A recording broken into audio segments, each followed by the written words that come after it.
I'd like you to take a look on screen there for a second. Isn't this a beautiful picture? Of course not. I understand the puzzled, perplexed looks on your face because this isn't a picture really of anything. I mean, it's darkness, complete darkness there up on the screen. There's no vibrancy, there's no light, there's no brightness. In fact, it's the complete opposite. It's the absence of light. Total darkness. Now, I don't profess to be a graphic design artist, but I sometimes pretend to be. And I like to mess around with the complex computer programs that we have nowadays that allow us to really manipulate and change and transform pictures in all kinds of crazy ways so that these pictures, they can be exactly how we want them, right to our liking. And so this was pretty easy. Took a picture, desaturated it, decreased all the brightness, and increased the contrast, and it's what we ended up with, completely black picture. Here's the original picture. Now that is a beautiful picture, right? It's bright, it's vibrant, colors are there, the light's shining. But the thing is, if you start with the first picture, even with all the technology that we have, even with everything that we have going for us, there's no way to transform it, change it, manipulate it, and fix it to be the second picture. Not if you start with darkness. When you start with darkness, there's nothing that you can do to add light. There's nothing that you can do to brighten it. There's nothing you can do to fix it. Unless you're God. And as God, your love is so big and so amazing for the people who are darkness. I want you to listen to what God's servant, the Apostle Paul, what he says about the miracle that God has done for you. He says, "For you were once darkness, but now you are light in the Lord." See, the unfortunate truth for all of us is that we were darkness. And notice that we weren't just surrounded by the darkness. We weren't just in the darkness. It wasn't just that the darkness was pressing in around us so that we could feel it and sense it. No, you yourself were darkness. That's what a life lived apart from God is, because it's the absence of God's light. And you were darkness. And I want you to jump ahead of verses. Just take a look at what Paul says about living in this darkness. He says in verse 11, "Have nothing to do with the fruitless deeds of darkness." This life in darkness, it's fruitless. It doesn't produce anything. And there's nothing to show for it at the end. You work and you labor and you grow tired and weary, and at the end of the day, what do you have to show for it? Nothing of substance, nothing that truly satisfies and gives value for your life. You know, is it any wonder that people struggle with depression? Is it any wonder that our young people suffer so much from anxiety and depression? If you don't know a deeper, greater, bigger meaning and purpose for your life, then it is depressing, right? The darkness is depressing. And since we start in darkness, there is nothing that we can do to manipulate it, to fix it, to try to transform this life so it's more to our liking. Oh, we try, but there's nothing. We start with darkness.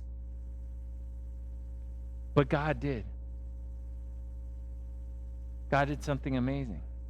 In Jesus, you are light in the Lord. You're no longer darkness. God has transformed you. And again, look how amazing this is. God didn't just bring you into the light, right? He didn't just shine his light on you. As amazing as that would be, no, God has made you light. Isn't that incredible? And so everything that was a part of the darkness, that's not a part of your life anymore. It finds no place in your heart anymore. It cannot terrify you anymore. Even when you struggle to be who you are, it doesn't change the fact of who you are. You are light. And so God's servant Paul, he gives us this encouragement. He just tells us, live as children of the light. Be who God has made you to be. And this directive, it's for each and every one of us individually and personally to live out in our own lives. But it is also, today, we get to talk about how this is a directive for us corporately as a body.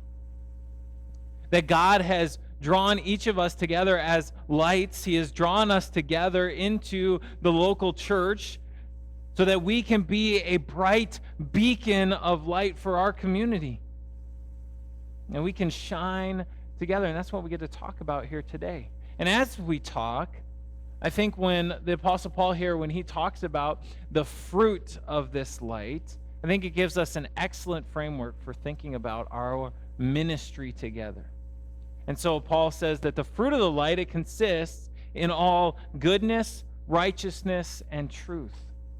I looked up the definition for the word goodness that's used here, and it's a positive moral quality characterized especially by a concern for the welfare of others. You know, churches can really struggle when they become inwardly focused, and it's super easy to do.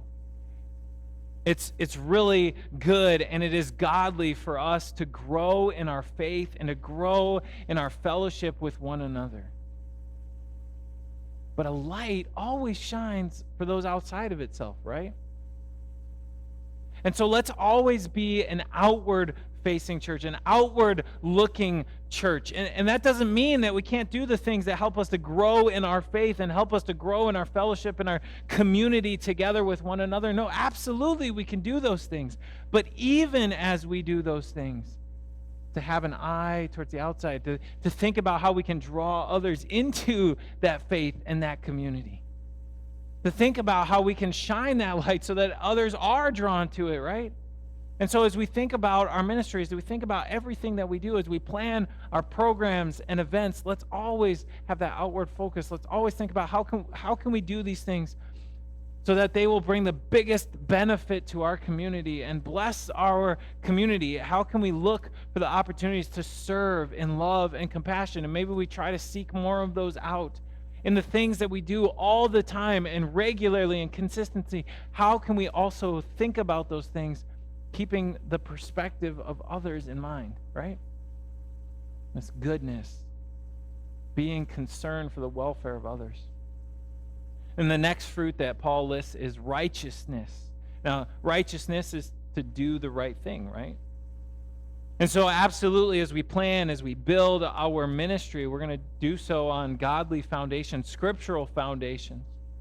We're going to do so with honesty and integrity and uprightness, and we're going to ask that God really help us to make sure that there's no impropriety, there's no selfishness there in what we plan and what we pursue. But I think this can help us to extend that even further. All right, righteousness, it's not just to do the right thing, but it's to do the right thing rightly, right?